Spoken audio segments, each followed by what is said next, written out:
it's like that, like worry is like that. It's like and sometimes it's going off, but you can't do anything about it. Sometimes it's like that. It's like, think about the day we live in, where we're constantly being hit with breaking news. Breaking news. Trump had lunch. Breaking news. And so it's almost impossible for us to have priorities because we're being fed so much fear. When your Father feeds you, it builds your faith. When you start with who God is, when you start with that, when you start with your source, you end up where you started. And if you start with God, you end with God. If you start with fear, you end with fear. If you start with shortage, you end with shortage. If you start with your situation, you'll be like Elisha's servant in 2 Kings 6. This is a great Old Testament story to illustrate what I'm talking about, because the servant woke up one day and found that the camp was surrounded with the Arameans, who were the enemies. And he woke Elisha up. He's like, "Oh my Lord, what shall we do?" That's exactly what the Bible says. And that's exactly what you've been saying. Oh my Lord. Like I'm surrounded. And now this preacher is talking about birds and lilies and petunias and chrysanthemums. And here I am trying to pay bills. And my mom has Alzheimer's. And this dude's up here talking about birds. All right. Well, Elisha could have prayed that God would destroy the enemies that were surrounding the camp, but he didn't. He didn't. He prayed something more powerful. And what he said is what I'm praying for us in this Game Changer series, because this is the game changer. Not that God takes your enemies away, but that he enables you to see beyond them. Not that he takes your problems away, but that he enables your faith to see beyond them. Now, the first circle is the enemies, and they were real. But Elisha prayed, "Lord, open his eyes that he may see." That he may see what? That there are more with us than with them. So the first circle says I'm overwhelmed. The first circle says I'm outnumbered. The first circle says there's nothing I can do. And on the surface, this is the truth. But the second circle, when the servant opened his eyes, he saw what had been there all along. There was a host of angel armies surrounding the first circle, and what was on the outside was greater than what was on the inside. Whatever is surrounding you, God is already surrounding it. And so much of our peace is dependent on whether we can perceive the second circle. When you live in the first circle, it's always never enough. If you start with not enough, you end with not enough. If you start with El Shaddai, who is more than enough, you end with more than enough. So reverse your worry. My Father knows what I need. I have needs, but I don't start with the need, because if I start with the need, I'm going to end with the need. But if I start with a God who knows what I need, I will end with a God who knows what I need. He is Alpha and Omega, the beginning and the end, the first and the last.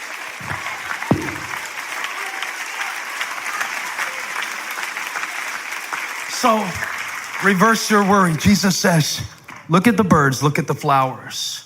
You are more valuable than them, and yet your Father cares for the lesser. Will he not much more take care of you? It means this: if God is doing this level of detail, don't you think that he has already determined your expected end? If he can do that, surely he can do this. If he did that, he can do this. So there are some things in my life that God did, and if he did that, he can do this. This is the second circle, and this is where we've got to live. But in order to do it, we'll have to reverse it, because when we start with shortage, we end with shortage. Time, energy, money, any of it.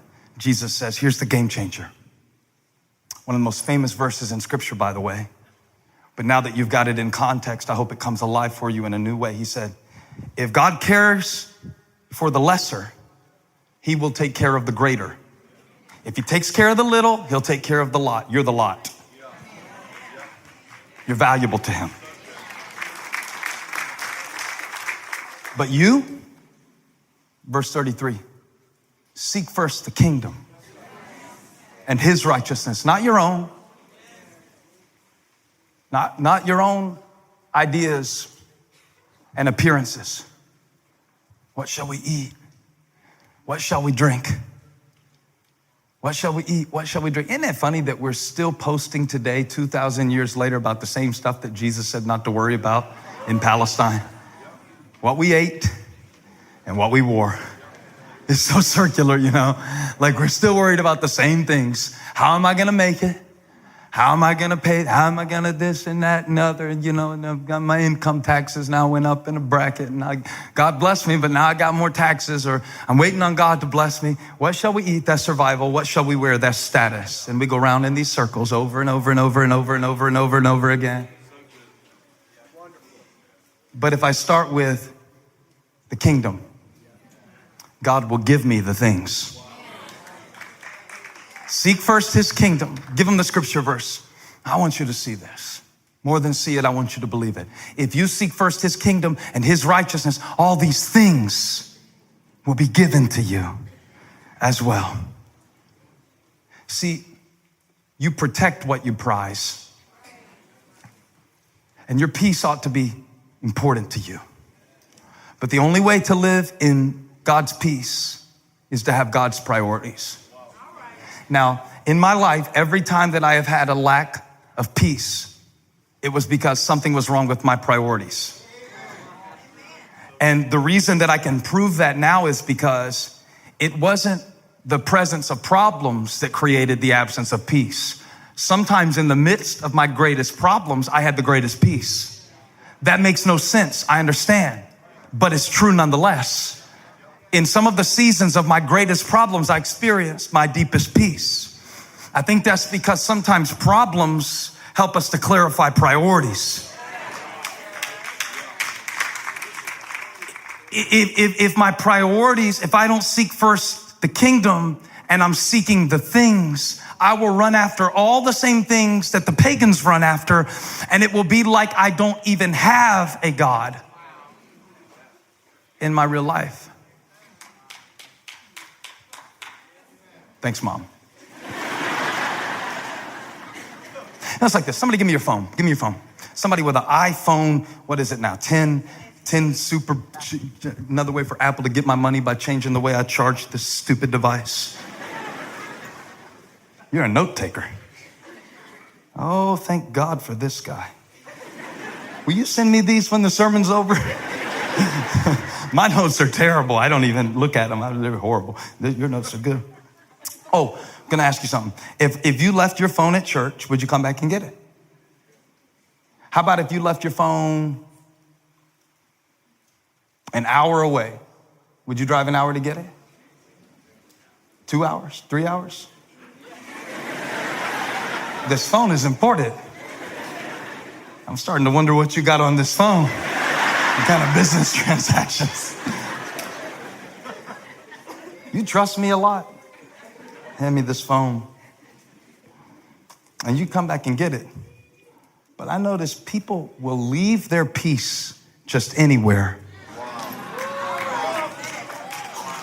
And we would run back. I see some of you while I'm preaching, you can't even sit through a 50-minute message without reaching for your phone. You breaking out, rashes coming all up on you. Can't check your phone, the phone's buzzing.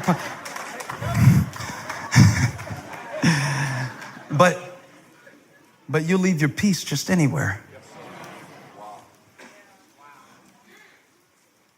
And we would put more importance on a possession.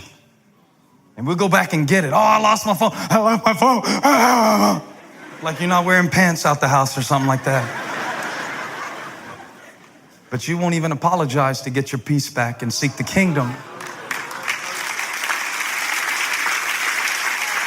Come get this phone. You got a snap coming through. That's from AA Steph. I don't know who she is. Hope she's cute. So somebody shout, I want my peace back. And the only way for that to happen is for you to get your priorities straight. Friends and family, this is why I teach tithing. Woo! A wave of silence visited the church. Because when I put God first and I prioritize his purpose in my life, don't you see that in any area of my life, when I start with God, I end with God. So look, it's not some Old Testament principle. It is a principle that when you trust God, you invest your treasure in the one that you trust. So when I say, God, this portion is set aside for you, guess what? I start my resources spinning in the direction of God's kingdom, and then I can trust him to take care of my needs.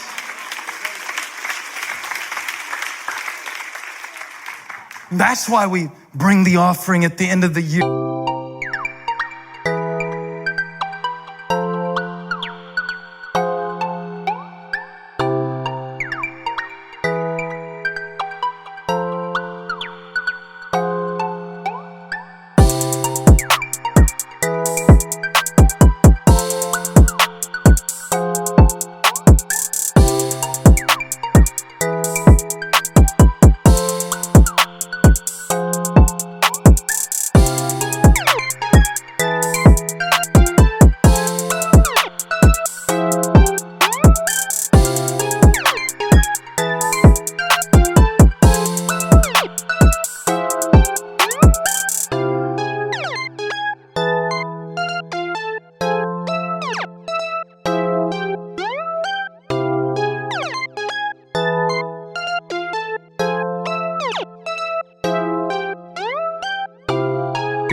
It's about trust. It's about training my heart to trust God. Aren't you sick of spinning like this? Just like the world spins? I mean, really, people of God, if we're going to worry like the world worries, how are we going to win the world that we worry just like? I think the distinguishing mark of the people of God in the day that we live in is a supernatural peace that will become so attractive to people in the world that we won't even have to preach to them. They will see our peace and they will want to meet the author of the giver of peace, the Prince of Peace, whose name is Jesus.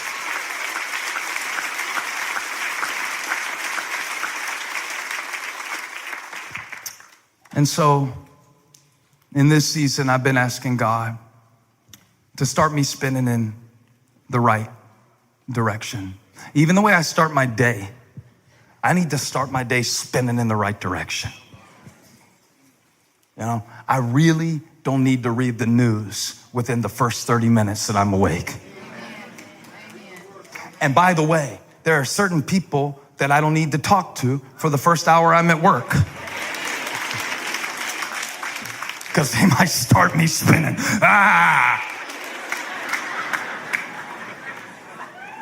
Tell somebody, stop spinning. And learn what the flower learned. If I stay planted, learn what the bird learned. If I stay above it, then my God will supply